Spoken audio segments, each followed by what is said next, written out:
Okay, well here we are at the last part of Unit 4. We're going to talk about efficiency.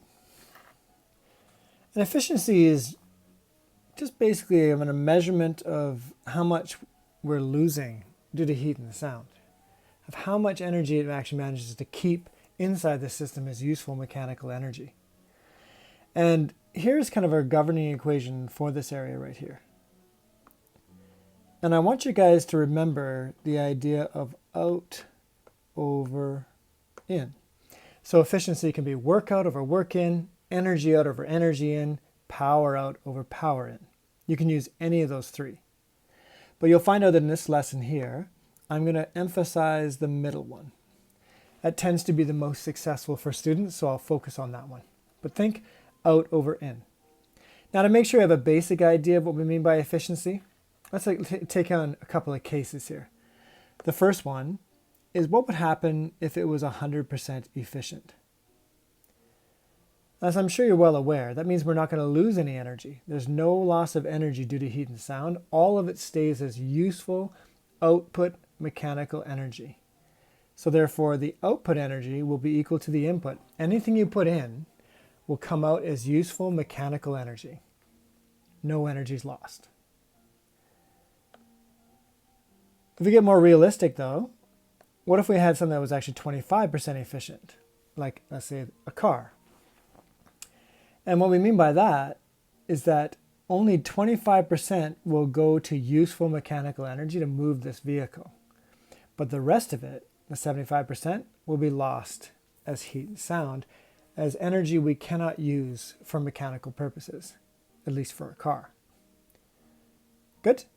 So that's a basic idea about efficiency, and that'll help us when we actually take on the next couple of examples. All right, here's our first example on efficiency. And in fact, that's what I want you guys to focus on. If you see the phrase efficient, or the word efficient in a question, it automatically tells you what formula you're going to use right off the bat. So again, we have efficiency. And remember, efficiency, think out over in. And I'm going to continue to work on energy out over energy in. So that's kind of our major equation right here. Now what we need to first of all figure out is what is the input energy and what is the output energy.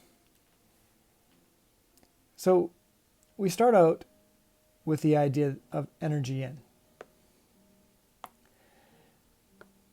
The input energy, logically, for this electric car would be the energy from the engine.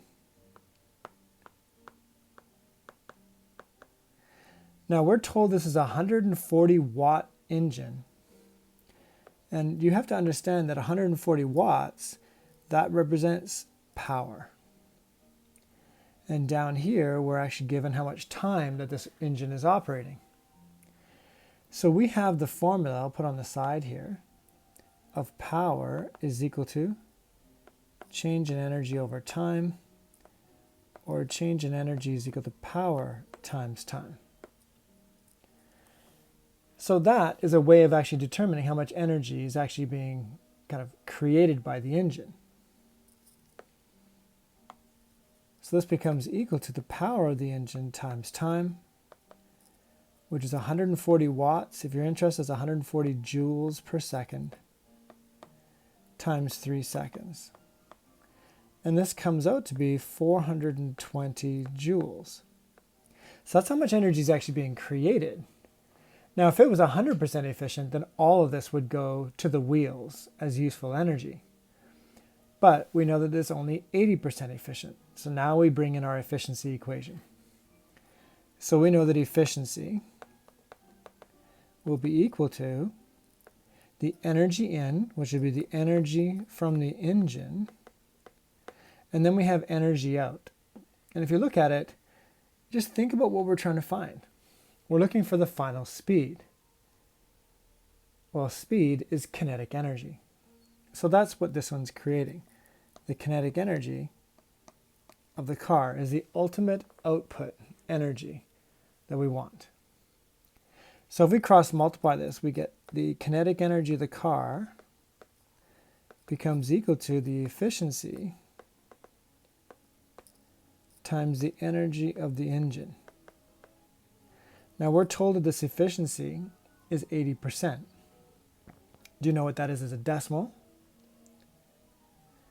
That'll be 0.80 times 420 joules, which becomes 336 joules. So that's how much becomes useful, and everything else is actually lost as heat and sound. I think I'm going to add a page here.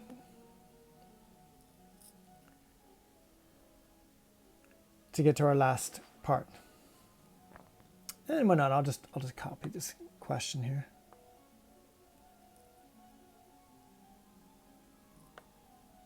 Let's copy that. Paste image. Okay. All right, now finally, once we have the kinetic energy, our job is to find the speed. So we have the formula kinetic energy is equal to 1/2 mv squared. So v squared becomes kinetic energy over 0.5 times the mass, and then we square root that.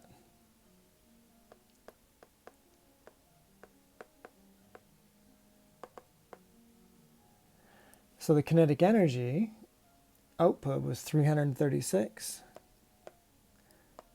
over 0.5 times the mass. In this case, that's 900 grams, or 0.9 kilograms.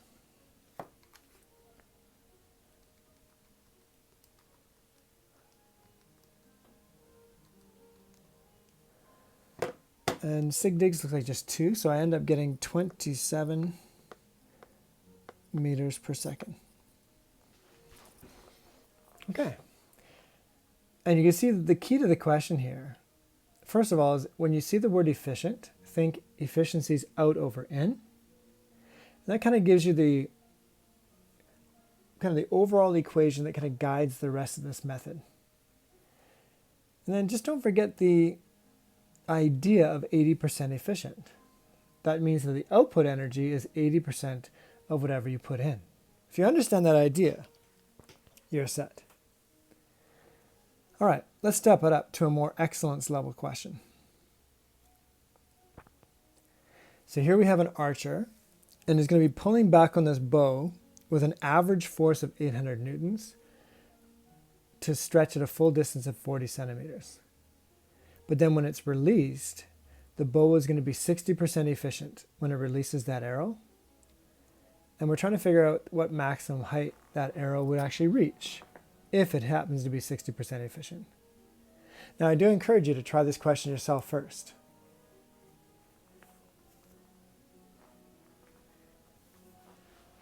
Okay, so let's start out with kind of our governing equation here. We know again that this one deals with efficiency. So we have efficiency is equal to energy out over energy in. And we can go straight to what kind of energies those would be. Now the output energy is the ultimate output. What's the ultimate end result? And this is to bring the arrow to a maximum height. So this would be the potential energy of the arrow. The input is how much is stored inside the bow. That's the energy of the bow. So that's the equation that's going to guide us here. Okay, so we need to first of all figure out what the energy of the bow is going to be. And turns out that's one of the challenges to this question. What we know is that the archer needs an average force of 800 newtons to draw at 40 centimeters. Now, if I tell you it's an average force, I mean it's a constant force of 800 newtons. And notice we're applying a force over a distance. I don't know if that brings back some memories for you. If you apply a force over a distance, you are doing work. So we know here that, and I'll kind of rearrange this, that delta E is equal to W. Work is equal to delta E, which means the energy stored inside the bow will simply be equal to, oops, sorry about that, F delta D. And you can see that the force here is going downward, and the delta D is also going downward. You're applying a force in the same direction as the displacement. So it's positive work. And I kid you not, all you have to do is just multiply the 800 newtons times the 0.4 meters. And we end up getting 320 joules stored inside the bow. Good. So think about that when you're applying a force over a distance. Think work. Okay, so very similar to the previous question. Now we can kind of cross multiply this, and we can find out that the potential energy that goes to the arrow will be equal to the efficiency times the energy stored inside the bow. Now this efficiency was only 60%. So only 60% of the 320 goes to the arrow. In this case, that'd be 192 joules.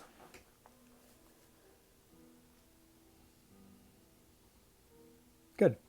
Now based on that, we can now find the maximum height, because we know the potential energy is equal to mgh. So that height of the arrow will be simply its potential energy over mg. 192. The mass of this arrow is 250 grams. Don't forget to convert that. 0.25 kilograms, 9.81.